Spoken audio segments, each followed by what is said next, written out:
जय गजानन भाविकांनो, मी विवान विठ्ठल ठाकरे.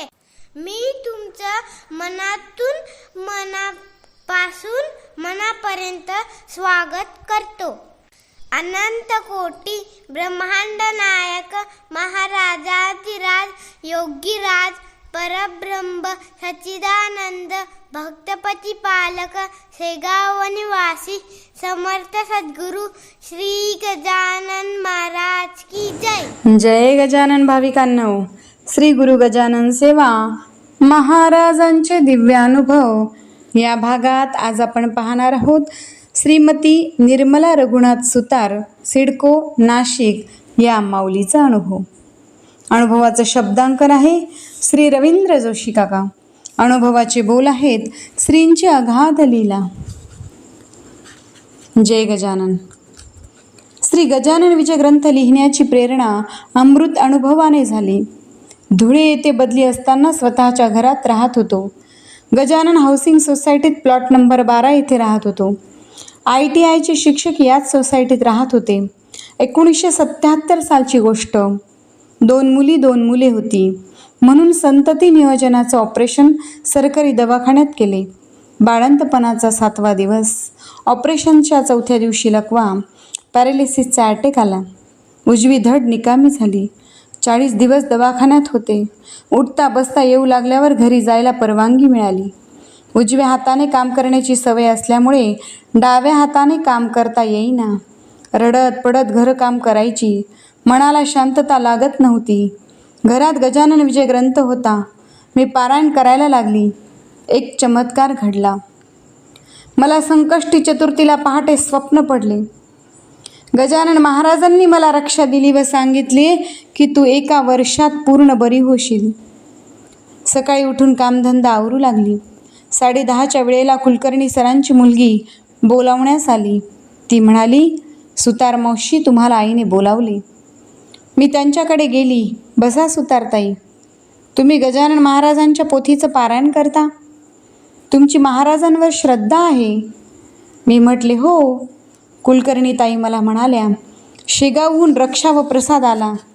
ही रक्षा व प्रसाद घ्या. बघा श्रींची किती अगाध लीला आहे. श्री गजानन महाराजांना शतशत कोटी प्रणाम. पारायण चालू असताना मराठमोळ्या वेशात महाराज घरी आले. मी पारायण करायची, त्याच जागेवर बसले. त्यांनी सासूबाईंना सांगितले, आजी, सुनबाईला ताईत करून देतो, त्यामुळे तिची व्याधी दूर होईल. सासूबाईंनी सांगितले. सासूबाईंनी हो करून द्या ताईत. महाराजांनी त्यांच्या झोळीतून ग्रंथ व देवीचे कंगन काढले. त्यांनी 9वा अध्याय उघडून घोड्याच्या चित्रावर कंगन ठेवले. मग कंगणावर हात ठेवायला सांगितले व माझ्या डोक्यावरून महाराजांनी हात ठेवून मंत्र म्हणून कृपा आशीर्वाद देऊन ताईत करून दिला. मी व्याधीमुक्त झाले. तो ताईत अजून माझ्या जवळ आहे. गजानन महाराजांचं दर्शन व्हावं म्हणून मी संतोषी मातेचं व्रत उपवास धरले. श्रींच्या कृपेने माझ्या मालकांची बदली नागपूरला झाली. मालक म्हणाले, तुम्हाला शेगावी यायचे असेल तर 2 तासात तयारी करा. त्या दिवशी शुक्रवार, संकष्टी चतुर्थी होती. संतोषी मातेचा उपवास होता. संतोषी मातेची कहाणी झाल्यामुळे तयारी लवकर झाली. प्रसादाचे फुटाणे सोबत घेतले. रात्री जळगावला गेलो. तेथे मुक्काम केला.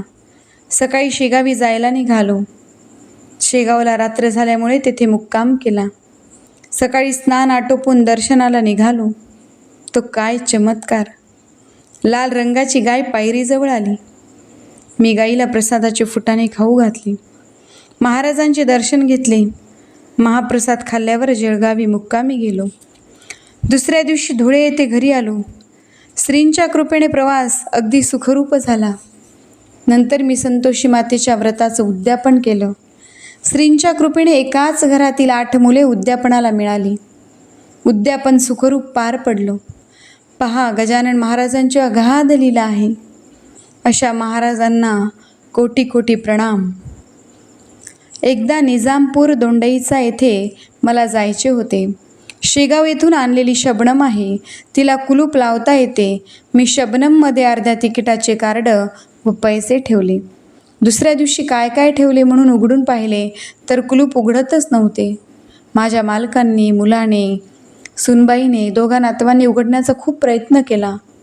मी मुलाला म्हटलं, बापू, करवतीने कुलूप तोडून टाकू. ती शबनम झेरॉक्स मशीनजवळ ठेवली. कुलुपाची चाबी गजानन महाराजांच्या स्तोत्राजवळ ठेवली. दुसऱ्या दिवशी प्रातविधी झाल्यावर, स्नान झाल्यावर देवपूजा केली. महाराजांचे स्तोत्र वाचले, आरती केली, प्रसाद तीर्थ वाटून झाल्यावर शबनम घेतली. मुलाला म्हणाली, बापू, करवत आण, आपण कुलूप कापून टाकू. तो काय चमत्कार!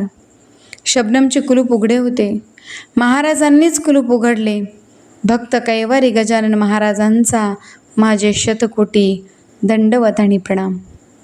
इसवी सन 2015मध्ये मोठा मुलगा देवेंद्र, लहान मुलगा प्रशांत, लहान सुनबाई सौ मालती, दोघं नातू कुणाल व राजेश व मी बँकॉक आणि थायलंडला बघायला गेलो. मुंबईहून विमानात बसलो. खिडकीजवळ मला जागा मिळाली. मी गजानन महाराजांचे स्तोत्र वाचले. महाराज, परदेशात जाण्याचा व परदेशातून घरी येण्याचा प्रवास सुखरूप होऊ द्या, अशी श्रींना विनंती केली. परदेशात सुखरूप पोहोचलो. प्रेक्षणीय स्थळे पाहून झाल्यावर परतीच्या प्रवासाला निघालो आणि सुखरूप घरी पोहोचलो. त्या वर्षी शनिवारचा पोळा होता.